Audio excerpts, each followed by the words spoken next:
Breastbird Brewing Co. Just kidding, they brew coffee. Let's just fucking get into that shit. Come on. Ooh. Good.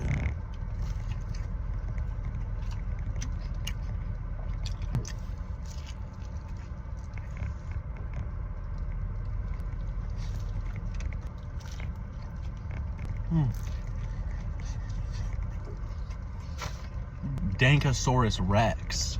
Intrigued here. Caramelized onions. I've never had that in a breakfast burrito before.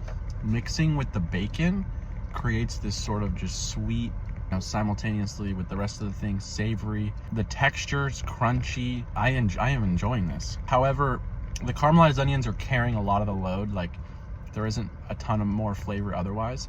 Potatoes are a little hard. 7.9. That's the review.